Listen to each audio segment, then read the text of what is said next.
Hello, everyone, and welcome to the Jolera Interview Series. I'm your host, Paolo Del Nibletto, the Chief Channel Business for Jolera. This series features prominent executives and influencers from the IT industry talking about technology innovation, the as-a-service market, leadership, and the marketplace overall. And today, we may have the single greatest channel influencer of all time. And no, I'm not talking about myself.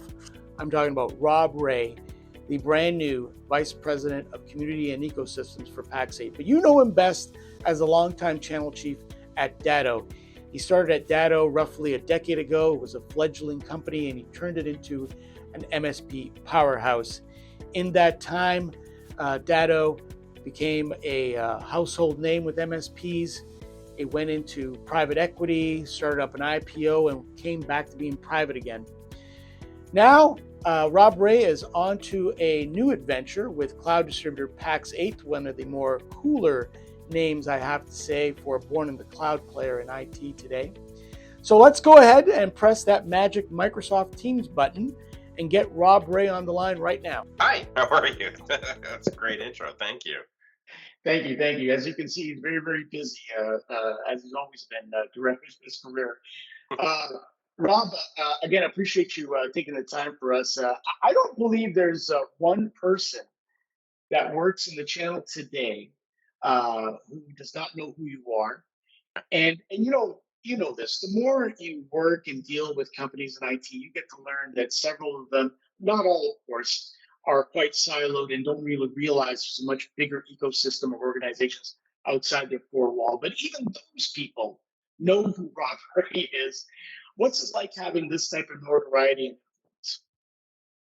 It's odd. First of all, I have a very difficult time understanding why and believing it. It's that whole imposter syndrome piece of it. So, I mean, that's like I came into the IT space by accident.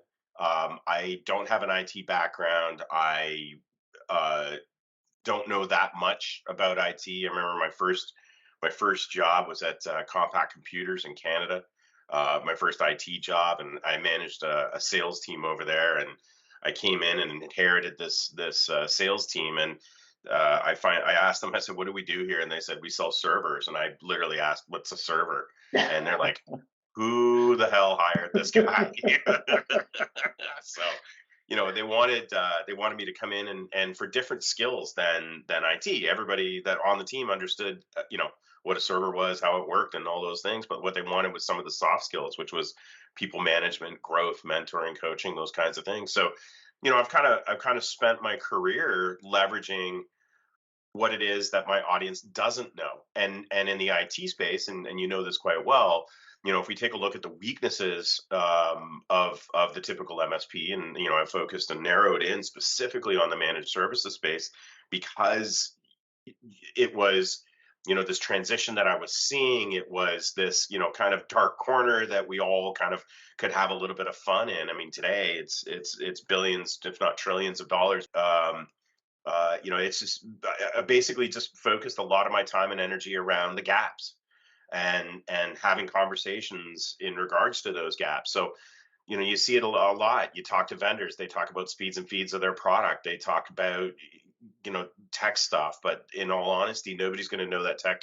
Everybody that I'm talking to is going to know the tech better than I will. But what can I focus on? I can focus on those soft skills, exactly how I got into the space in the first place. You mentioned that you work for Compact Canada, and while people know you, I find it surprising somewhat that they don't know that you're Canadian. And this also includes some people that worked at Datto. When I've been with them, they're always quite surprised that you're a Canadian and didn't know that. But tell us about your background, where you're originally from, and how you got Yeah. started in the channel. Yeah, absolutely. No, born and raised. My parents were English immigrants. Um, they thought it would be kind of cool. They kind of my grandfather came over after the war. The parents came as children, and the family kind of originally went up to cottage country, and you know what it's like when you go up to cottage country in the summertime. It's just absolutely beautiful. It's like something in Canada, especially northern Ontario. It's some of the most beautiful space that you could possibly imagine. So these immigrants come to the country and they look at this and they're like, "Wow, this is really cool. Let's buy up here, and hey, let's own a bar." and then realized very quickly that it's nice for about 6 8 weeks of the year, and the bar was filled with more locals than it was tourists, and it was a tough gig. So I was actually born in a bar in northern Ontario, like way north. Um, But then Sounds like a quickly, tragically hip song. it does, doesn't it? And yeah, so we moved down to Mississauga in the early days. I think the population of Mississauga was about 50,000 people when we moved there in the 70s. And yeah, I just born in Northern Ontario, raised in Mississauga. I got a job with the Bank of Montreal as a bank teller when I was 15 years old. They weren't even allowed to pay me for the first 6 months of my employment because you had to be 16 to work there. But I remember, it was kind of cool because I came into the bank, and if you remember back when there were a lot of bank tellers, this is before ATMs. They started rolling ATMs out, bank machines out. Bank tellers were like, "Oh, don't use the ATM. You're gonna cost us our job." Yeah. Technology innovation at the bank was slow, but they wanted everybody to use these ATMs. So because we're younger, we're not afraid of this technology. So that was my job, was literally to train these people. And then they're like, "Hey, we're going to start this internet banking thing. Maybe you'd be good for that too." And got a job down at Bay and Bloor in Toronto, and was one of the first involved in internet banking for the Bank of Montreal. I think there was a team of like 6 of us that ran the entire country for a little bit while. So it's always been about looking kind of at what's next. It's kind of doing that, and again, focusing on those gaps and what are the things that that others don't. And that's how you leverage that to try to be able to get that attention, or at least be able to move, or people to pay attention to what it is that you're trying to do. So it was fun. It's been fun. But that's I went for a semester at McMaster University, and unfortunately, or fortunately, I had my first daughter. So I was super young dad and needed to work and earn an income rather than go to school. So I did a lot of that stuff. I've got now 4 beautiful daughters, and living the Canadian dream of actually paying U.S. taxes and living in the U.S. now. So. That's right. The Can-Am dream, not just the American dream. It's the Can-Am dream. The Um, Canadian dream of getting paid in US dollars, nothing better. I'm with you there. That's for sure. So let me ask you. It's a very simple question, but a lot of people like outside the channel industry really don't know what the channel is. And, sometimes I feel like being the Chandler Bing of the world. But what do you like the most about the channel business and this community? So I've learned this because I live in a small town in Connecticut. My wife is an interior designer, and I travel a lot for my living. I travel around the world, and we all hang out with each other in the IT space, and we can talk a certain level of IT. We all know the vendors and the technologies and the stack and all that stuff. What's funny is when you start with a group of strangers, and we used to say, when they say, "Well, what do you do?" Like, we're in IT or in computers, and they're like, "Oh, I got this problem. Do you mind coming and taking a look at it?" Like, no. So these days, the quick answer is cybersecurity, because technically we're all in cybersecurity. And when you say cybersecurity, all of a sudden they're looking at you like you're a rocket scientist, and they want nothing to do with you. So, good fun fact: if you start telling people, if you just really want to not be asked if you can fix a computer, then tell them you're in cybersecurity, and they'll leave you alone. And I forgot what your original question was. what, what, what's the single most thing you like the best about the channel business and the community in general? Uh, Innovation. Like, Yeah. honestly, the ball is always moving, and I think sometimes it's exhausting, right? Sometimes we do get exhausted, we get tired of chasing this ball. But there was a brief moment where I left the IT industry. I was working for Compaq Computers. We got acquired by HP. Compact Canada had an absolutely phenomenal executive team, one that I was just madly in love with and respected. And I was very fortunate that I worked very close to the head office. So I got an opportunity to engage with a lot of these people, even though I was fairly junior in the organization. Well, when HP came in, they all left the Compact exec team, and a few of them started working with Ceridian Canada, a payroll company. and asked if I would come over and start a sales team over there. And it was a great opportunity because they literally handed me the keys to a building in Mississauga and said, "Hey, go hire 300 people and build this out." And in my mind, that's a phenomenal opportunity to go and build a sales team from scratch and do something that nobody's done before. It's innovative, it's cool, but it's doing it with a company that's already making money. I did that for about 4 years and then realized that, I mean, if you've ever seen payroll technology, it never innovates, it never changes. It is one of the most boring things that you could possibly look at because it Mhm. doesn't need to. You go in and update tax codes, and that's about it. Yeah. So, the piece that I missed was, as much of as it was a pain in the butt that, Intel would launch chipsets, but they weren't going to be available for another year and a half. But at least we were talking about technology and innovation and what's coming and what's next. And then so that's a big piece of it from a professional standpoint is you never get bored. There's always something more. There's something new that's coming down. There's always something more to learn. And again, it does get exhausting. I do understand that, but Mm. there's at least always something there. And then I think the other part of it is just the community. Like as much as this has become trillions of dollars and it's become tens and tens and tens of thousands now of MSPs. We all started back trying to figure this out together. And we all kind of grew up with this, and it's been immensely lucrative for a lot of the people. I mean, you've been here since the beginning. I think I met you decades ago. So we've watched all these vendors grow. We've watched all these MSPs grow. I used to get excited when I ran into like a $2 million MSP. Now I'm having regular meetings with $200 million MSPs. Yeah. You mentioned it off the top. Like we had no venture capital or private No. equity coming into this space. That's forget about investing in the MSP space. There was barely money coming into the vendor space. But all of a sudden, people started realizing that SMB technology is owned by this channel. And that's where all of a sudden, the money started coming in, the growth started happening, the mergers, acquisitions, tech got better. We all grew up, we all got smarter at it. Now we're actually running legit businesses as opposed to just trying to find beer money for this week. So, it's been a phenomenal ride. And it's one of the things that I do love about this channel is how fast it moves in that community.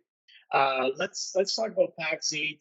And when I compare PAX8 to Data, where you used to work, and also to the time frame that you joined both, I would say that Data was definitely not on the map, while PAX8 it may not be on the tip of everybody's tongue, but it's definitely they built a really strong profile in the marketplace before you joined. Yeah. How do you compare the two? Oh, that's interesting. Uh, so Datto, when I started with Datto, it was 2013. So it was 10 years ago.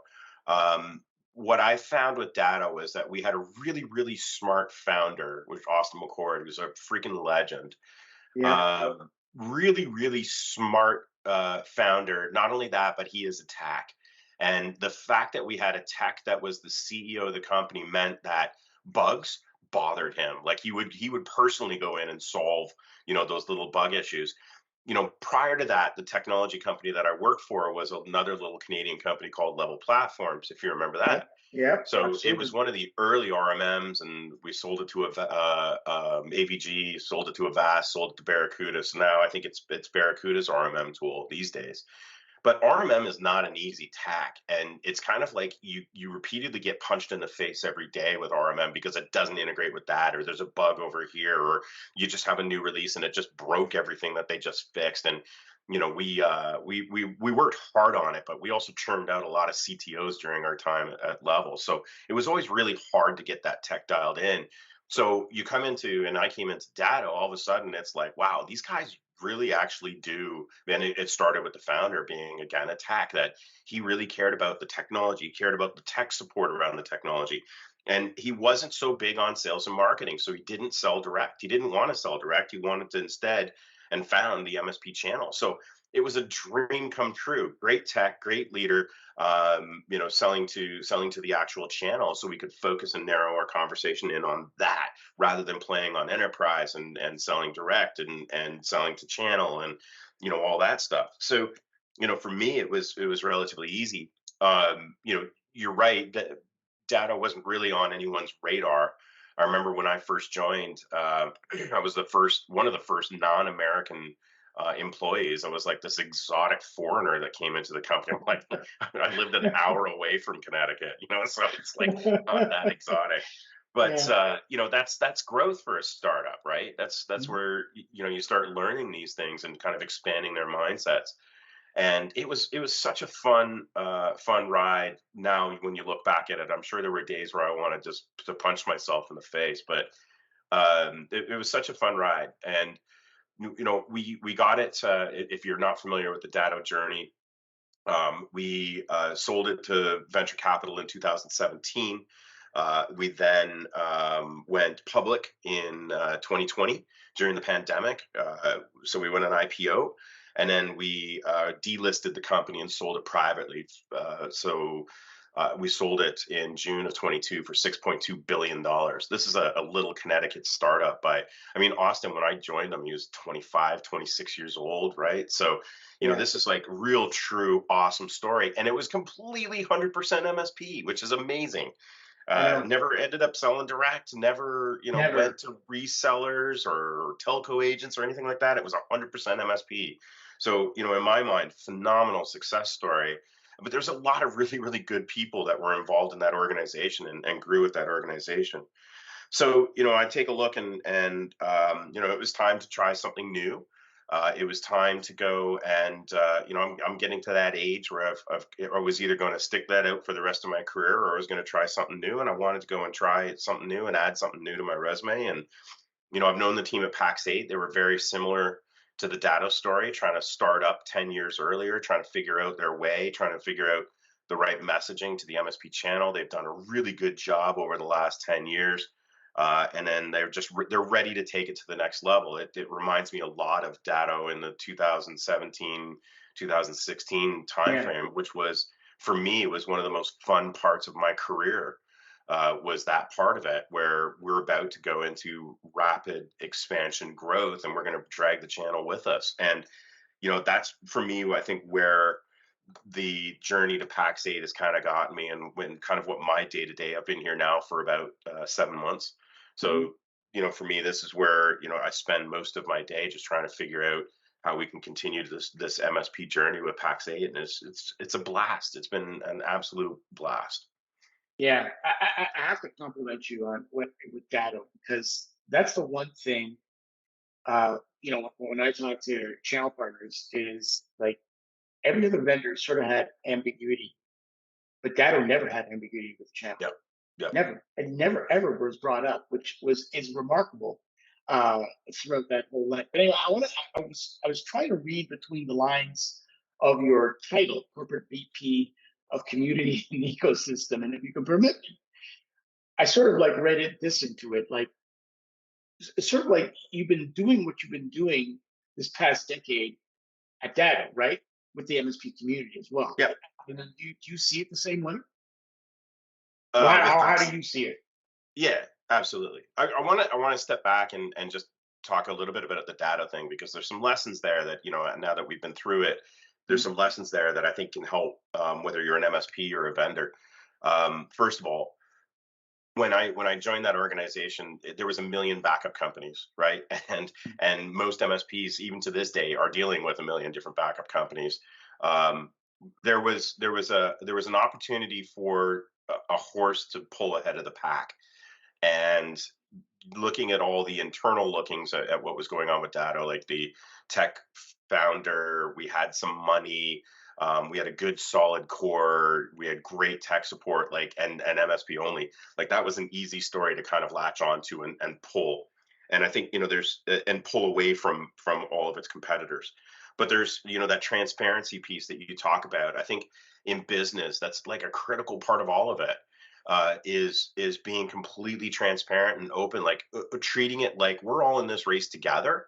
Mhm. My success, your success, my profitability, your profitability. I think when vendors can figure that out and dial that in, and we look at this as a partnership. Like we literally called our partners partners. We didn't call them customers or clients. We called them partners because we really wanted to have that feeling that we were in this together, and you fail, we fail. So I think when we talk about kind of how to build that community and that relationship, that's really a critical part of it. So that and the other part of it too is you have to do it repeatedly. You can't just say it. It can't just be an mission statement. Like you have to prove over and over and over again that you are a person of your word and that you Mhm. are actually following through on these things and doing these things. And again, the most upset client, you solve their problem and they're like, you know what, it was a horrible experience to have to go through this, but I'm glad I did and I'm better for it. So thank you for solving the problem and not letting things go, always answering your phone. Like there's a million things that vendors can be doing better. When I look at PAX8, they a lot of their playbook was not only I like to think that they copied a lot of the Datto playbook and the way that we were running it, because their relationship that they have with their channel it is again fairly rabid. Like MSPs just love PAX8. So again, for me, a no brainer to join an organization that's loved. That's the hard part. The rest of it is relatively easy. So when I look at my title and kind of what my current responsibilities are, I've got twofold. CVP means global, because I have had the opportunity to travel around the world, and we are starting to see managed services growing in markets that you wouldn't traditionally think that you would see an MSP. It's being led by the U.S. and Canadian marketplace. Aussies have had it now for a good decade or two.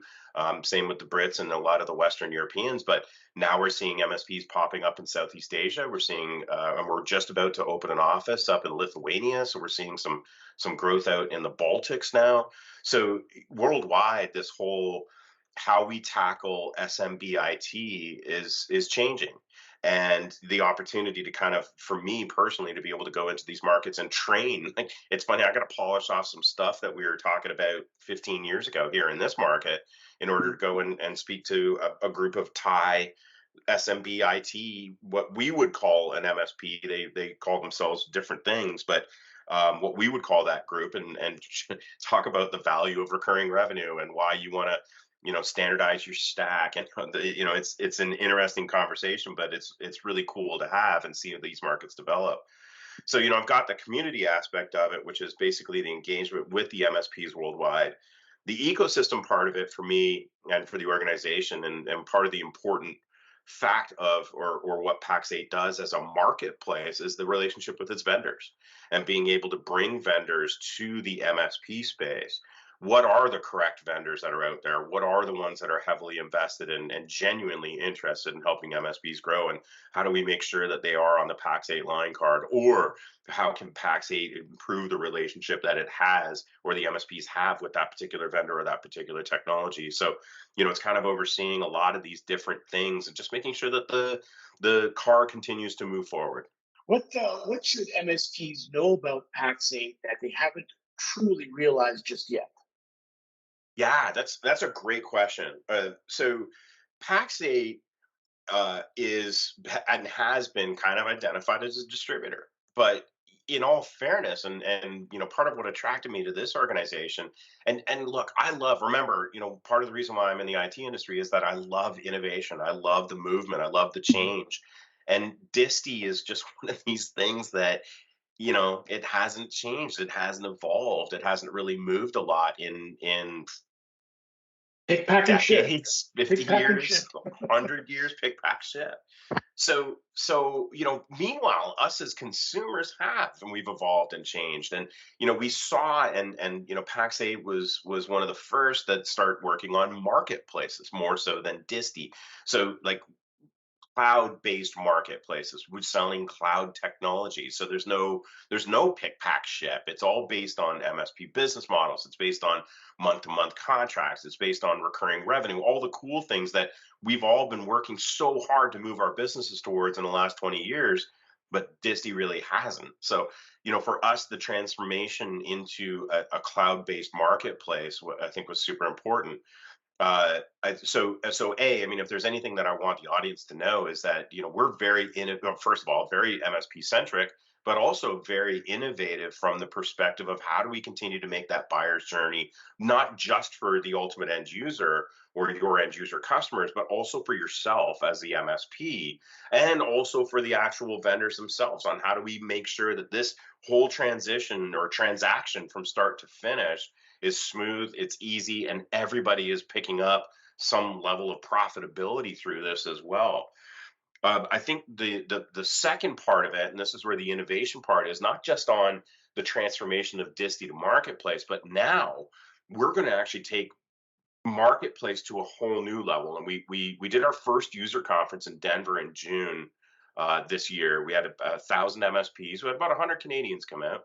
We had about 1,000 MSPs down there, and we showed them the future of marketplace. And it's really really cool because part of the big value add of what distributors have always had is the data, like tons and tons of data. So we have the ability to kind of leverage that to the MSP's strength, where new age marketplaces are going to use technologies like AI to be able to do so almost predictive. Hey, this client has this but doesn't have that, or you have 90% of your clients are using this technology but these 10% aren't. It also brings in a lot of controls, like whether you're using the NIST framework or CIS framework to kind of round out your cybersecurity stack. It also brings in controls and scoring and things like that based on what it is that you're actually doing for these clients. On top of that, like it can go even further from there, where we can actually make it easier for vendors to engage with the MSP channel. And I'm talking about like enterprise class technology being able to come and sell to the SMB space and MSPs without having to build things like partner programs or month to month type recurring revenue, because we do all that for them. And I'll use Sentinel One as a perfect example, which is one of our top vendors that we actually sell. Like Sentinel One, like you can't really call Sentinel One and order 5 licenses for this client. You can do that through PAX8. Yeah. More recently we announced a relationship with CrowdStrike. So if you think about these enterprise technologies that we just don't have reach to in the SMB space because they're not MSP friendly, we also have the ability to do that, but through again this brand new marketplace that just allows the MSP to have simple and easy transactions that just add to the margin of everything that we're trying to do. There's some really really cool and exciting stuff. If you go and take a look online of what we're doing, but I'm actually bringing that presentation out on the road. So if you get an opportunity to see PAX8 at an event soon, whether it's the Channel Next event or ASCII's doing an event up in Toronto or any event down in the United States, like you're going to start seeing this stuff from us on a regular basis, and where this is all going. Yeah, no, I have noticed. I have been through a few PAX8 things, and like I said off the top, I find it very very cool. And speaking of online, I did go to the website, and another aspect of, I mean, you're cool, but you're also very very bold too, with statements in big block letters, and how do you disrupt a $1 trillion industry, and also too not take yourself too seriously. Yeah, exactly. Uh, so what's the mandate for PAX8? I think it's exactly that. So, we're in hyper growth. We want to Mhm. continue to hyper grow. We're expanding globally into markets that you would never expect. When you're a North American vendor, the easy lift is going into English speaking markets. So Mhm. usually, if it's an American company, you start in America. If you're in Canada, you usually start in America as well because we love those U.S. dollars. Mhm. And then you come into the Canadian marketplace, and then you start expanding into the UK because we understand it. You expand into Australia because they speak English. New Zealand. Then you can start stretching into Benelux, the Dutch and Belgium. Like you can start stretching into there because they speak English. They speak English. Yeah, so the Nordics even. But now, it's kind of cool because we're starting to work in places like Italy, France, Germany. Southeast Asia, they do speak English to a certain extent, but there's certain countries in there that are very pocketed, but there are different currencies and different ways of doing business. So, for us, that global expansion, really trying to get a hold of what that all looks like. I mentioned we're opening an office up in the Baltics. Like this is super cool for us, just that massive expansion, but still we're still growing in the United States and Canada, which is also amazing. I think just continuing to be a disruptor, continuing to innovate, continuing to be bold, but doing it all with the MSP in mind, like, I love it. I can't say enough about how excited I am to continue and do things. I'm not going to give you any details, but I was at an executive offsite 2 weeks ago in Denver, Colorado, which is where our head office is. And we're talking about this future marketplace that we launched in June. It's going to be ready, or at least early stages of it are going to be ready this fall. Obviously, we're going to continue to add to it. There is a whole nother layer that I did not even see coming, that that was talked about as kind of what's after this. So the fact that internally we're talking about a roadmap that stretches well into the next 5 years, I'm like, I'm excited. I'm totally Yeah. excited about where all this is going, and there's some really cool stuff coming. Well, that's how you disrupt a trillion-dollar industry. Hmm. But let's take it back to the MSP for a second. What road or philosophy should MSPs take in the current market situation? Any pearls of wisdom from Rob Rae on that part? 100%. So as much as we're all technologists, as much as we're all this, we're also very adverse to change. We kind of get stuck with the tools that we've got, or the vendors that we use, or the stack that we've got. You start making some some money. Why disrupt? Why change? Why innovate? Especially if everything is working. And then ultimately you find, I was talking to an MSP out of Toronto who just got a deal to go in and take a look at a very large manufacturing company who is still using tape backups and still taking redundant copies of that tape backup home with them. Like, we have to continue to innovate. We need to continue to stay cutting edge and moving forward. And it's not, I talk about this all the time, that this is not a sprint. This is a marathon. And as long as we continue to look at what's coming down and be ready for it and understand it, we're going to win all day long. And in the managed services space, we're like, one of the largest values that the MSP has is the amount of education that they've got around IT. I have this great line that I picked up from Chat GPT. I'll give AI credit for this, but the future of the solution provider is actually or the MSP is to transition away from being a solution provider to being a strategic partner. So Yeah, the we idea highlight that that we're for going you. to be Yeah. more consultative Mhm. with decisions that not just small companies are making, or even medium-sized companies, but we're also seeing that MSPs are now starting to expand into larger businesses that need that level of experience, especially when you start getting complicated like cybersecurity and AI. AI is an interesting one. I think the cybersecurity conversation is happening frequently enough, and there's enough content out there that I don't need to tell you that cybersecurity is important and you should pay attention to it. I think we all get that. AI is an interesting one.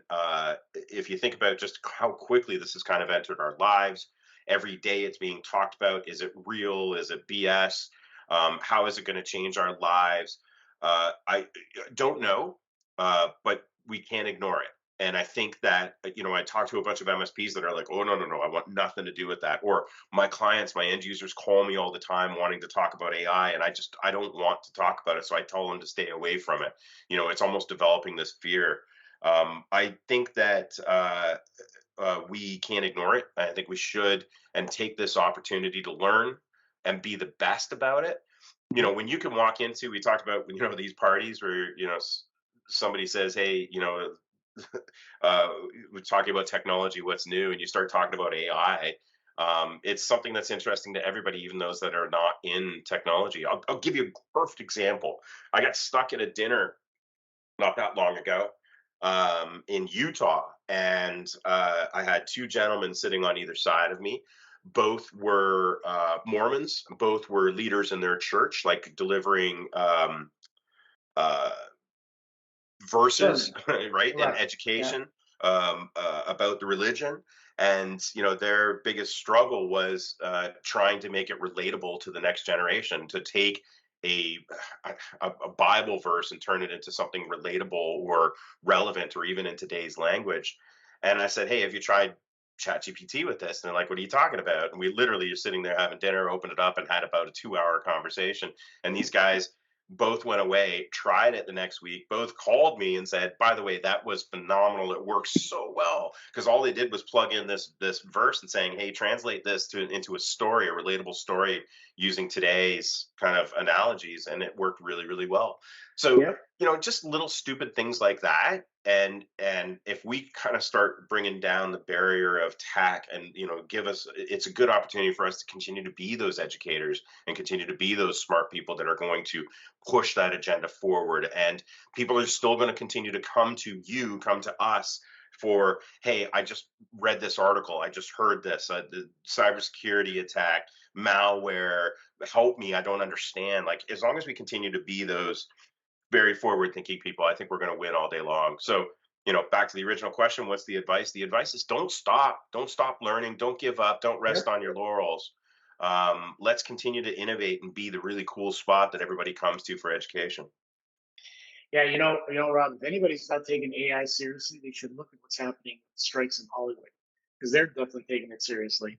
Um, Well, one, Microsoft. Look at Microsoft. I mean, yeah, for us as MSPs in the MSP space, if Microsoft is doing something, you cannot ignore it. We know that. absolutely. Copilot, and actually even just the advancements I've seen in Canada around Copilot are just absolutely incredible. There is a phenomenal video that'll blow your mind if you get a chance to go and see it. It is, I think it was recorded in March of 2023, so not that long ago. It's Satya, the CEO of Microsoft, talking about, I think it's literally called "The Future of Work." If you take a look and look that up on YouTube, it's a 25-minute video that will change your life. And it is one of these things where it's, we cannot ignore this. We cannot ignore You this. cannot. You And cannot. the more that we sit on this journey with organizations like Microsoft, even if we find out that at the end of the day this is all nonsense, at least we know, right? Right. And yeah, Right. some unbelievable stuff is starting to be done there. Sorry, I Rob, interrupted you. no, it's okay. We'll get that. We'll find that video. We'll link it in the description with this video interview. Rob, I want to get your take on as a service, specifically with security and MSPs. What's your take on that In what context? in terms of a marketplace opportunity, like everything else? Well, I think I mean, we're always constantly trying to look at margin with the MSPs, right? We're all still trying to figure out how we can optimize how much money we're making for the least amount of work that's necessary. The whole foundation of what PAX8 is built on, being cloud and SaaS based, not going back into the pick pack ship kind of world, or the more traditional one time type revenues. I think as long as we continue to focus on those things, the MSP channel is going to win all day long. And every year, I mean, there's very, very few pure play MSPs that are out there, meaning 100% recurring revenue, 100% SaaS. There is still a lot of project work, one-time revenue, and there is still a component of hardware out there. Uh, the belief, and they've been talking about it for decades, is that hardware will go away at some point in time. It doesn't seem to, or at least the pandemic. I think there was a little bit of growth in the hardware space. So we still do see it. It's just, again, it's not as profitable. So this whole as a service, everything as a service is just going to continue to be the way that it the way that it's the future of the way we're going to consume things.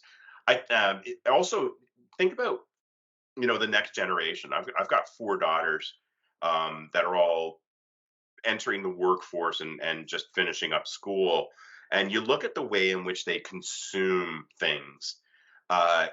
Sure, they're all very junior within the organizations that they're working for now, but at some point in time they will be decision makers. And if they prefer to buy on a certain, or buy a certain way, or buy a certain platform, these days it's all about number of stars, number of ratings, swiping right on stuff. Like, that is, if we we have to kind of take a look at that journey that these people are on.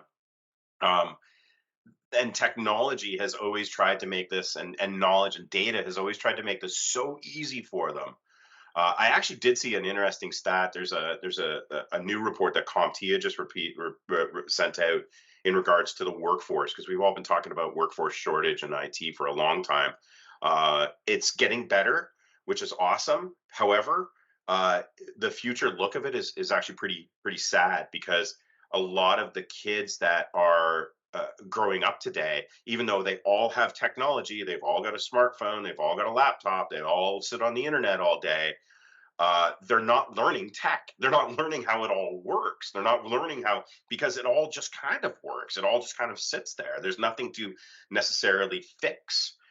So the amount of knowledge that they have in regards to tech is interesting, versus when we grew up, where you always wanted to create a better computer or create a better That's right. internet or a better Wi-Fi. There's just no interest in the next generation, even though they're very tech savvy and tech friendly. So there's a number of different aspects there that kind of feed into your original question, that are going to be interesting over the next little while. But again, something we can't ignore, something that's going to continue to grow, and something we still need to continue to focus on. Yeah, I never even thought of that. I'm going to look more into that because yeah, it all works and yeah, I have two daughters as well, and I would say they're tech savvy, they're digital natives, you tech all of that, and but yeah, they're like your kids, they just consume as Yeah, opposed to seeing how the whole thing operates. yeah, yeah. Like, So Rob, they'll look at the Wi-Fi router, and they'll go like, it's blinking faster. Is that good? Like, come on, come well, my on. daughter actually knows how to reset it, so maybe Yeah. one step ahead, anyways, because she needs it, right? Necessities and innovation. Yeah. Um, so, Rob, almost every interaction I've had with you over the years, or at times been in the presence with your team, it was always very, very clear to me, and everyone around you was having fun. You know, and I like to add too, having fun in a very challenging industry. Yeah. Um, is that life? Is that time of life gone, given everything that we went through the last little while with the pandemic? And can we get it back? Ooh. Can we get it back? Yes. Will we get it back? Yes. So, uh, this is such an interesting, because it's a generational conversation. As much as Mhm. I'm a Gen Xer. I loved nothing more, and a lot of my peers loved nothing more than to um, dismiss millennials and what they were asking for coming into the workplace. And I talked about how I used to work over the phone for the Bank of Montreal doing internet banking. We had to wear a suit and tie to work. Mhm. And we were over the phone. Like, we had to wear a suit and tie to do business over the phone, that nobody could ever see you. Why are we wearing a suit and tie? It was just kind of the professional way of doing it. I joined Datto 2013, and I'm wearing in IT, we no offense, but we a lot of us don't wear ties. I know you do. It's your thing, but you have to admit, like, we're not the best dressed people when it Nope. comes to this space.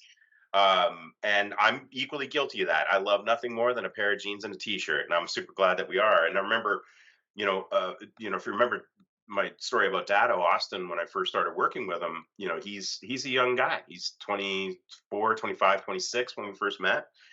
And he it was at times a good dresser, and would put on, not a suit, but put on a pair of slacks and a collared shirt and get on stage. And we had this identity problem. And I remember I turned to him, it was probably 2014 or 15, because we're about to go and do DataCon, our big user conference. And I'm like, are we a suit company or are we a jeans company? Because I'm wearing a suit, you're wearing jeans. Like, let's have some consistency here. What are we? And I remember him saying, like, we're a jeans company. Like, it was such a millennial response to things. It's like, I don't really care what you wear, just make sure it's appropriate. So, we became a jeans company at that particular point, and rolled that out, and continue to this day of being a jeans company. I mean, most of the IT space is, and I'm sure you're not happy about, or maybe you are, about the No, listen, decline of style. uh, yeah, I'm definitely sad about the decline of style. I particularly myself, I know what industry I work in. This whole office is not like me. I get that. The whole industry's like me. But But that's okay. You that's can just be one me. of the I better I dressed like it. people. Yeah, Yes. Thank you. Thank you. right. And that's okay. I mean, Eric Torres, who worked for me for years, he's one of the best dressed people in this space. And he worked for me. I'm a slob, and but he still, that was his shtick. And even still to this day, same as you. Eric walks into the room. It's like, hey, here's the best dressed person in the channel. Awesome. But but it's not really that high of a bar. So That's but true. that's that's just, it's a reflection upon that. When we built Datto in the 2010s, it was Red Bull for the engineers, it was a ball pit, we even had an adult slide that would go from one floor to another. So it was a lot of that, right? And that was that energy, and that was that fun. It was like trying to create a place where people wanted to come and work. And you're right, the pandemic hits, and the next generation, the Gen Zers, are now starting to come up. And as much as we really bagged on the millennials for a lot of what they were, a lot of their expectations, what they wanted out of us, what their expectations were of a workforce.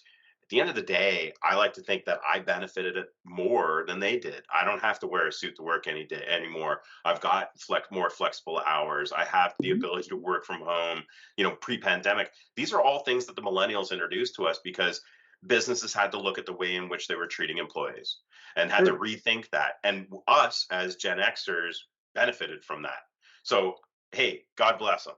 Now the Gen Zers are coming in, and it's a whole new generation. It's funny when you watch the millennials now that are talking bad about the Gen Zers as they're coming up, Yeah. going, "What do you, this sense of entitlement, and what do you mean I we're gonna know. have to change the way?" um it's they're going to bring new ideas to the workplace, and I think there's two things. Number one is we're going to have to pay attention to it. Mhm. Number two is we're going to have to evolve and change and just be a little more open-minded. It was hard for me as a Gen Xer walking into a millennial run company and being open-minded, and remaining relevant, because you don't want to be the old guy. And we all had that earlier in our careers, where there was an old guy in the corner that used to reminisce about what it was like working for IBM in the 80s. And we're like, what are you talking about, man? Just, you know, it's a new age. We don't want to be that guy that's sitting there talking about working for Compaq in 2000. So, it's about being more relevant and open to ideas and changing and evolving.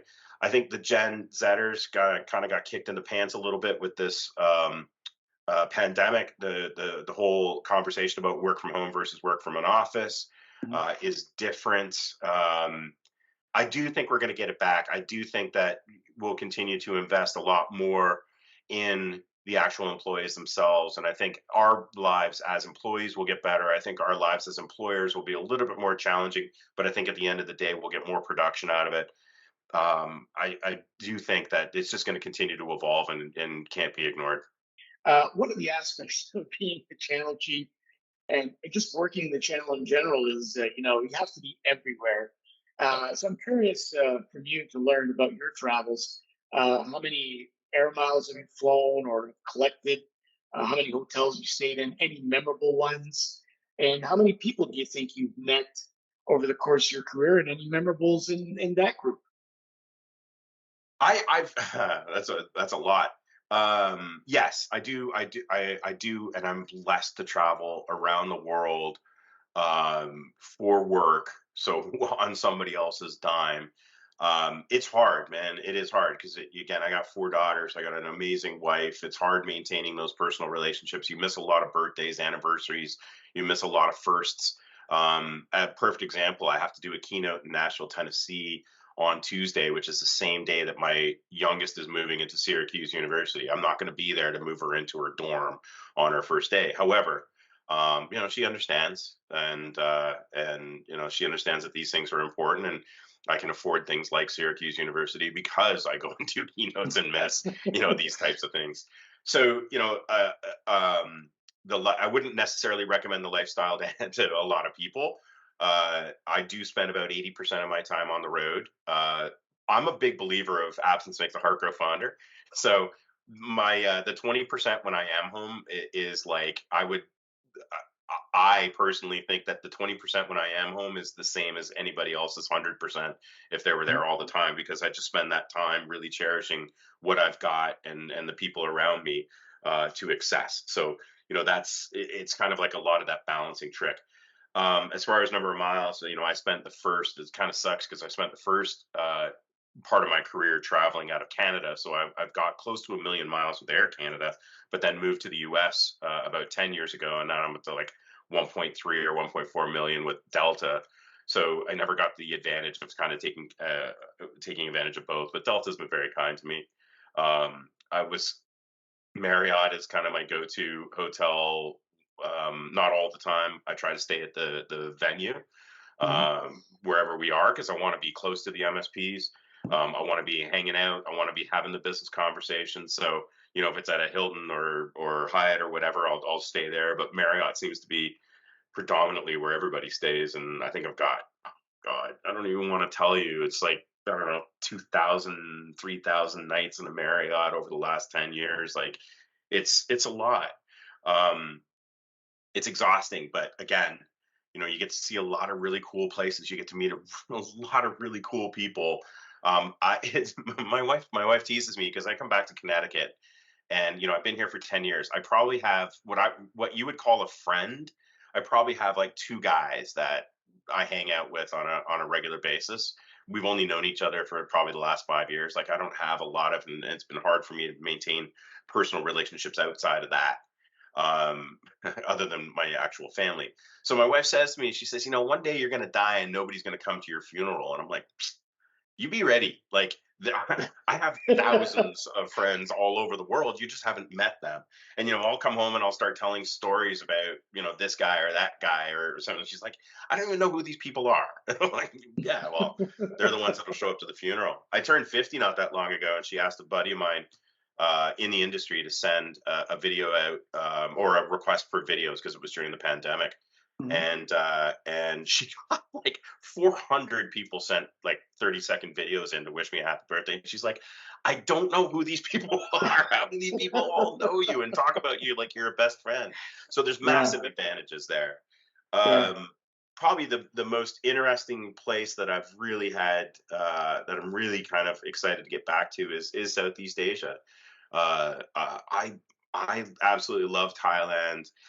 Actually, one of the really cool places that I wasn't expecting that I was at recently, I went to a Canalys event, an IT MSP event in Taipei, Taiwan, and Oh, Taiwan's amazing.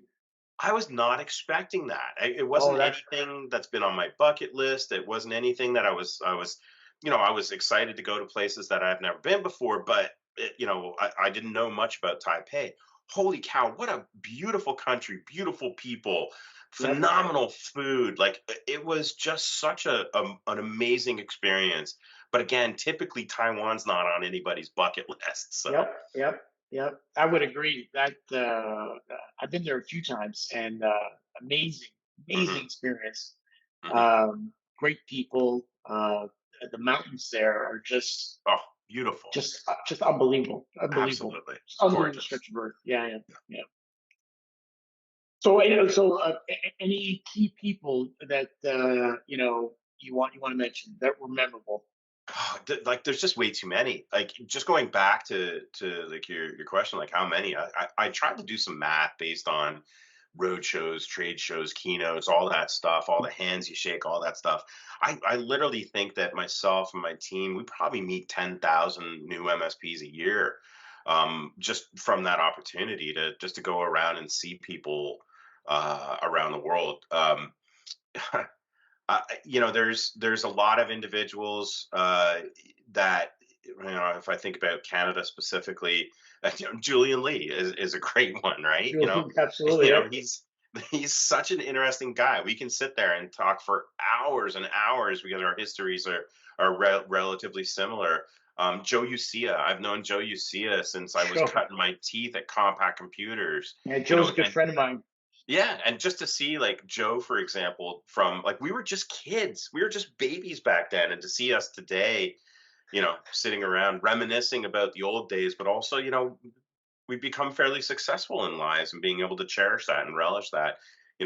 There's phenomenal people all across the country, and this is the beautiful part about this is that my wife and I can travel anywhere, and I always know somebody in these cities, and I can always call them up and say, hey, let's go have dinner, or hey, what do you recommend for this? And my wife's like, it's unbelievable how many people you know and how many people you have this really close relationship with, even though I only see them once a year, once every couple of years. It's just, we're such a cherished community, and all really close and really supportive of each other, that there's nothing else like this in the world, my belief.